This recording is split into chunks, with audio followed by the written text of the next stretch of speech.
안녕하세요. 놀라운 논란의 미스터 논란입니다. 손흥민 선수가 뛰고 있는 토트넘 소식 전달해드리도록 하겠습니다. 토트넘과 첼시의 경기가 4대3. 진짜 아쉽게 끝났죠. 토트넘이 2골 앞서 나가다가 4골을 내리 실점하고 그리고 손흥민 선수의 득점으로 경기가 끝났는데 여러가지 이야기들이 나오고 있습니다. 특히 외신에서는 안제 포스테코글루 감독을 지금 경질하는 것이 굉장히 큰 실수가 될 것이다 라고 이야기가 나오고 있습니다. 현재 토트넘의 분위기는 어떤지, 그리고 외신에서는 토트넘에 대해서 어떤 이야기들이 나오고 있는지 바로 들어가 보시죠.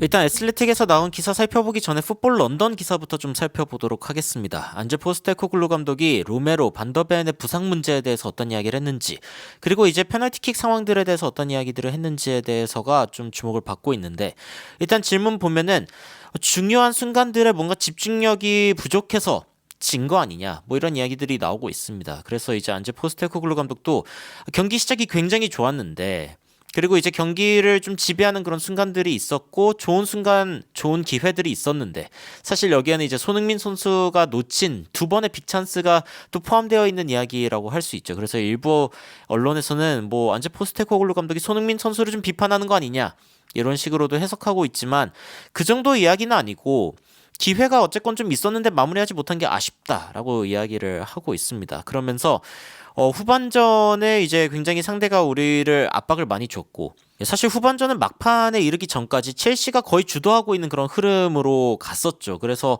사실 손흥민 선수가 골을 딱 넣었던 그 마지막 순간 빼고는 사실은 굉장히 좀 아쉬웠는데, 이 순간에 대해서 경기가 결국에는 self-inflicted, 자신에게 결국에 벌을 주고만 unnecessary challenge, 이 페널티를 내준 2개의 장면들이 결국에는 자승자박이었다, 자기 자신을 묶어버린 골이 되었다라고 이야기를 했습니다. 그러면서 상대에게 2골을 아무 이유 없이 내줘버린 골이 되었고, 우리가 굉장히 오르기 힘든 산을 스스로 만들어버렸다 라고 표현을 한 거죠. 사실 페널티 장면이 좀 의아하긴 했습니다. 왜냐면은 비수마가 여기 이 태클하는 장면 보시면은 여기 뒤에 보이시죠? 토트넘 선수입니다. 굳이 이렇게 몸을 던져가지고 막을 필요가 없었죠. 그렇다고 뭐 카이세도가 여기에서 골 결정력이 너무 좋아서 이제 무조건 막아야 하는 그런 상황도 아니었고요. 여기는 더 충격적입니다. 콜 파머가 등을 지고 있는데 사르가 뒤에서 밀어버렸죠. 이거 밀 필요가 있었을까요? 뒤에 수비수가 3명이나 보이는데 드라구신, 아치그레이, 베르바의 모습도 보입니다. 토트넘이 굳이 무리할 필요가 없는 상황에서 무리하면서 2개의 골을 내줘버린 것, 어떻게 보면 좀 페어플레이 정신이라고 또 이야기할 수 있겠죠. 왜냐면 이제 쿠쿠렐라가 넘어지면서 2골을 내줬기 때문에 토트넘이 2골을 이렇게 꽁으로 받아먹기는 좀 그렇고, 우리가 2골 다시 줄게, 상대가 헌납한 2골을 다시 내줘버리는 그런 상황이 되어버린 거죠. 그야말로 이제 충격적인 상황이라고 할 수 있는데, 근데 토트넘이 내준 골은 이제 2골뿐만이 아니라 2 선수의 부상까지도 따르면서 굉장히 큰 문제가 생겼습니다. 로메로, 반더벤이 이번 경기에 복귀하면서 토트넘 팬들이 이렇게 빨리 복귀해도 되는 거야 했는데, 한 경기 만에 다시 부상을 당했고 브래넌 존슨까지 부상을 당했죠. 그래서 이 부분에 대한 질문도 들어왔는데, 일단 로메로에 대해서 이야기를 합니다. 로메로는 굉장히 실망스러운 일이다. 왜냐하면은 이 다친 부위가 원래 다쳤던 데가 아니라고 해요. 그러니까 미키 반더벤은 원래 60분, 70분 정도 뛰는 게 이제 계획이었고, 브래넌 존슨 같은 경우에는 이제 전반전이 끝난 상황에서도 뭔가 약간 불편하다고 생각하고 있었는데, 그런데 이제 100%의 느낌이 아니어가지고, 그래서 이제 교체가 필요하다 라고 브래넌 존슨이 요구해서, 브래넌 존슨 같은 경우에는 아주 큰 부상은 아닌 것으로 알려졌습니다. 그런데 미키 반더벤, 로메로 같은 경우에는 좀 심각한 문제가 다시 한번 터진 것으로 보입니다. 현재 프리미어리그 인저리 사이트 가보면은 비카리오, 히샬리송, 벤탄쿠르, 마이키 무어, 벤 데이비스, 오도베르까지 일단 토트넘의 공식 부상 명단에 올라 있는 가운데, 로메로 그리고 이제 반더벤 같은 경우에는 어느 정도 부상 복귀에 시간이 걸릴지는 좀 지켜봐야 할 것 같습니다. 브래넌 존슨은 오래 걸릴 것 같지 않고요.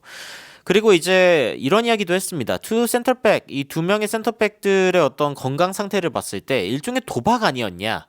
제가 아까 이제 이야기 드렸지만 로메로가 같은 부위를 부상당한 게 아니기 때문에 잘못된 결정이 아니었다고 생각한다 라고 이제 안제 포스테코글루 감독이 답하기는 했지만, 문제는 이제 포스테코글루 감독이 출전시킨 반더벤은 이제 같은 부위의 부상을 또 입게 되었죠. 그래서 이 부분에 대해서는 말을 아끼는 모습을 보였습니다.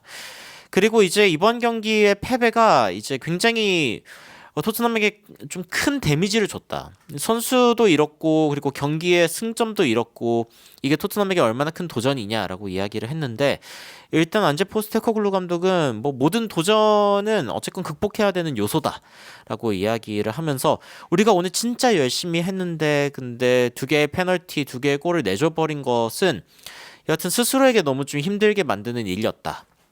그러니까 토트넘 선수들의 어떤 경기 운영 자체가 자기 자신을 좀 그러니까 경기 난이도를 스스로 높여버렸다라고 이야기를 지속적으로 하고 있는 거죠. 게다가 반대로 이제 모이세스 카이세도의 파페마타사르를 향한 태클에 대해서 이게 이제 레드카드가 안 나오거나 아니면 VAR이 이제 개입을 안 한 거에 대해서도 좀 불만을 품는 모습을 보였고요. 그래서 이제 전체적으로 뭔가 선수들의 어떤 자신감이 너무 낮아진 것 아니냐, 신념이나 이런 부분들이 뭔가 좀 굳건하지 않은 거 아니냐 이런 질문들도 나오기는 했지만 오늘 경기의 가장 큰 이제 문제는 sense of desperation, 그러니까 뭔가 절실함에서 발생한 사고인 것 같다라고 이제 포스테코글루 감독이 마무리를 지었습니다. 오늘 경기 이제 4대3, 사실은 이제 각자가 두 골씩 실수로 내줬다는 점을 생각을 하면은 그러면은 이제 2대1이 될 수도 있었고 토트넘과 첼시의 어떤 기대 득점값을 살펴보면은 또 비슷합니다. 첼시랑 토트넘이 4대3으로 끝났고 전반전은 약간 좀 치고받는 양상이었다가 후반전에는 첼시가 좀 강했다가 토트넘이 잠깐 반짝 이제 빛을 발하는 그런 상황들이 있었는데 세부 통계를 살펴보면은 이 골 기대값이 2.9 대 2.83이었단 말이죠. 그러니까 거의 골 기대값으로 봤을 때는 3대3이 돼야 맞는 정도. 그런데 빅찬스를 보면 토트넘이 6개를 가져갔습니다. 다시 말해 첼시는 슈팅을 많이 했고 토트넘은 양질의 기회가 많았는데 이거를 놓쳤다라고 볼 수 있는 상황인 거죠. 애슬레틱 같은 경우에는 지금 토트넘의 경기를 봤을 때 안제 포스테코글루 감독을 경질할 이유까지는 없다라고 주장을 하고 있습니다. 그래서 그 이유를 좀 살펴보면은 포스테코글루 감독을 지금 해임하는 것은 굉장히 그 무릎 반사와 같은 그런, 그러니까 굉장히 생각 없는 그런 행동일 것이다라고 이야기를 하면서 무리뉴, 콘테 이때 이제 이 감독들이 경질 당한 상황과는 좀 비교하기 어렵다라고 이야기를 하고 있습니다. 무리뉴 같은 경우에는 일단은 뭔가 provocative approach, 그러니까 무리뉴가 계속 선수들을 도발하고 뭔가 이제 그 팀 내에서 뭔가 불화가 생겨난 그런 부분들에 대해서 이제 선수들이 좀 힘들어했던 그런 상황들도 있었고 콩테 같은 경우에는 repetitive training, 너무 반복적인 훈련, 너무 제한적인 전술 이런 것들 때문에 힘들어했는데 지금 포스테코글루 감독과 토트넘은 그래도 합이 좀 잘 맞는다라고 외신에서 판단을 하고 있는 거죠. 포스테코글루 감독의 문제라고 보지 않고 오히려 이제 그 애슬레틱에서는 파페마타사르 혹은 솔랑케가 가져갔던 굉장히 좋은 기회, 손흥민 선수가 줬던 기회죠. 이거를 만약에 득점해가지고 토트넘이 3대1로 앞서기만 했더라도 그래도 이제 경기는 달라졌을 것이다 라고 이야기를 하고 있습니다. 그러면서 이제 어떤 이야기를 하냐면은 맨유, 맨시티, 아스톤빌라 뭐 이런 팀들을 상대로 이겼던 것만 생각해도 토트넘이 당장 이제 감독을 자를 만한 상황은 아니다. 물론 이제 11위에 있다는 게 굉장히 절망적이긴 하지만요. 안제 포스테코글루 감독의 가장 큰 문제는 한 선수라도 제대로 기능하지 않으면은 뭔가 다 무너져 버리는 House of Cards, 이 카드로 쌓은 성 같다라고 이야기를 하고 있습니다. 그래서 뭐 체력적으로, 전술적으로, 뭐 기술적으로, 멘탈적으로 뭐 하나라도 잘못되면은 토트넘은 다 무너져 버리는 그런 느낌이라고 이야기를 하고 있죠. 전술에 관한 한 천재적으로 불리는 마르셀로 비엘사 감독이 한때 이런 이야기를 했습니다. 선수들이 사람이 아니라면 그러면 나는 절대 지지 않을 것이다. 그러니까 단지 전술적으로 체스 말처럼 생각했더라면은 그럼 절대 지지 않을 자신이 있다라고 이야기한 비엘사 감독이지만 사람은 사실은 너무나 많은 변수를 가지고 있는 존재이기도 하죠. 그래서 이런 부분들에 대해서 좀 고려해야 된다. 토트넘이 지금 그리고 그 현재 쉬고 있는 그런 매니저들을 봤을 때 좋은 매니저가 없다. 지금 레비 회장이 토트넘에서 경질시킨 감독이 무려 13명입니다. 그리고 만약에 이번에 포스테코글루 감독을 경질시킨다면은 아마 최악의 경질이 될 것이다 라는 이야기까지 나오고 있습니다. 오늘 경기 포스테코글루 감독이 굉장히 안타까워하고 그리고 손흥민 선수도 이 두 손으로 얼굴을 움켜쥐면서 아쉬워했던 가장 큰 이유는 이길만 했기 때문이거든요. 사실 이길만 하지도 않았으면은 이런 이제 장면이 나오지 않았을 거고 결과 자체는 너무나 아쉽지만 토트넘의 경기력은 그래도 발전하고 있다. 그리고 모든 요소들이 다 갖추어졌을 때 토트넘은 분명 강력하다라는 이야기들이 외신을 통해 전해지고 있습니다. 여러분들은 현재 토트넘을 보시면서 어떤 생각이 드시는지 굉장히 궁금합니다. 저는 이 지금의 토트넘이 어쨌건 예전의 토트넘보다는 분명히 나아진 부분들이 있다라고 보고 있기는 한데 과연 언제 완성되느냐?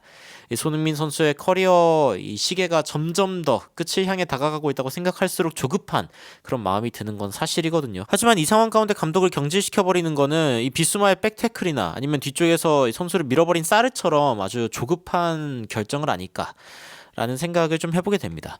여러분들은 현재 상황 보시면서 어떤 생각이 드시는지 굉장히 궁금한데요. 댓글로 의견 남겨주시면 더욱 흥미롭고 재밌는 소식으로 찾아뵙도록 하겠습니다.